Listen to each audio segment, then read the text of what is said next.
رسول اللہ صلی اللہ علیہ وسلم کی مبارک عادتوں میں سے ایک عادت یہ بھی ہے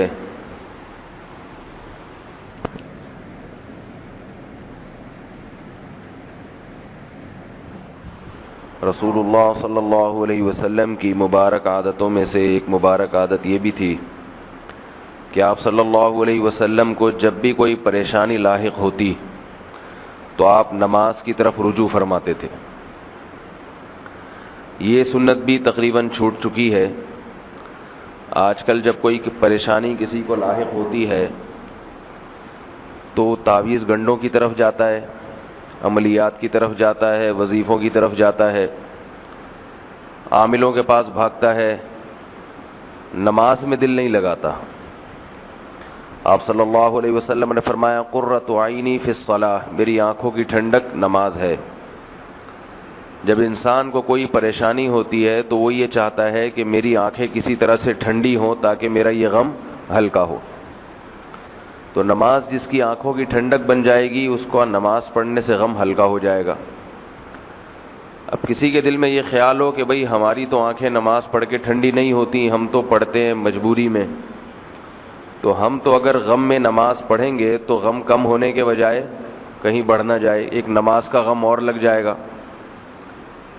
تو یہ سوچ غلط ہے۔ وجہ اس کی یہ ہے کہ جب آپ رسول اللہ صلی اللہ علیہ وسلم کی سنت زندہ کرنے کے لیے نماز پڑھیں گے تو ایک تو یہ کہ اس سنت کی برکت سے اللہ تعالیٰ غم کو ہلکا کریں گے، دوسرا نماز آنکھوں کی ٹھنڈک بنتی چلی جائے گی، آہستہ آہستہ نماز کی عادت پڑے گی۔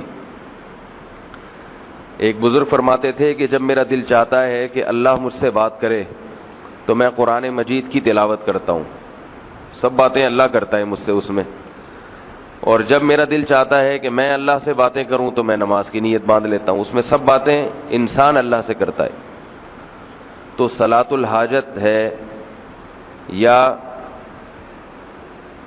نبی صلی اللہ علیہ وسلم کی سنت کی نیت سے نماز کے غم میں آپ صلی اللہ علیہ وسلم نماز پڑھا کرتے تھے، کوئی بھی نیت ہو، جب کوئی تکلیف ہو، غم ہو، نماز پڑھنی چاہیے اور نماز کے بعد پھر دعا مانگنی چاہیے۔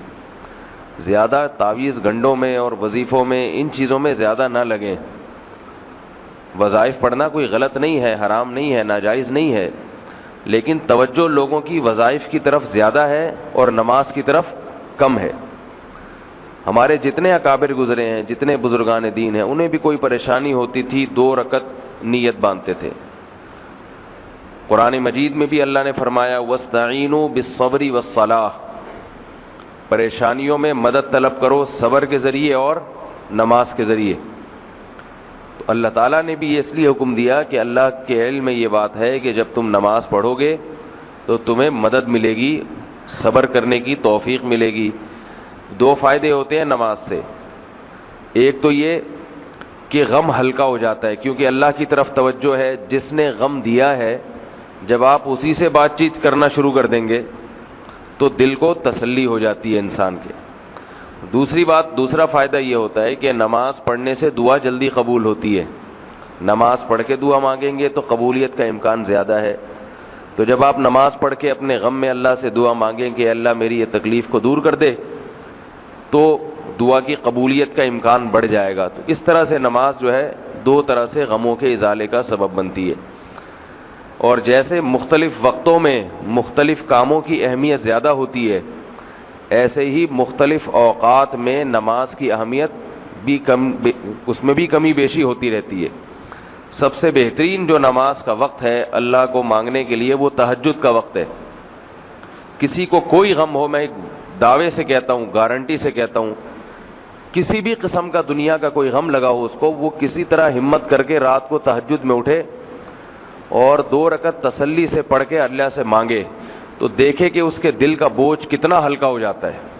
کوئی ڈپریشن کی گولی ایسی نہیں ہے اور کوئی دوا ایسی نہیں ہے جس سے اس کا غم اتنا ہلکا ہوگا جس طرح سے اللہ سے مانگنے سے ہلکا ہو جائے گا۔ کیونکہ اس کے دل میں یہ بات آئے گی کہ جو مشکلات دینے والا ہے اور مشکلات حل کرنے والا ہے، میں نے اس کے دفتر میں اپنی فائل جمع کرا دی ہے، اپنی درخواست جمع کرا دی ہے، کبھی نہ کبھی تو نمبر آ جائے گا۔ لوگ کہتے ہیں نا بھائی اپلیکیشن تو جمع کرا دی ہے، کمپلین تو کروا دی، اب دیکھیں ہوتا کیا ہے۔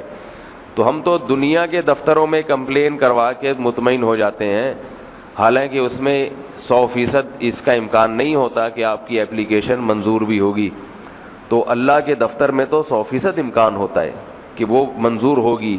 البتہ اللہ تعالیٰ کے ہاں منظور کرنے کے طریقے مختلف ہیں، کسی کی فوراً منظور، کسی کی دیر سے بھی منظور ہوتی ہے، تو اس میں بھی انسان کو تسلی ہوتی ہے کہ بھئی میں نے درخواست جمع کرا دی ہے، اب اللہ تعالیٰ اس غم کو اگر بڑھا رہے ہیں، طول دے رہے ہیں، تو اس میں میرا فائدہ ہوگا، میں نے اپنے کوائف پورے کر لیے ہیں، ایک تسلی ہوتی ہے.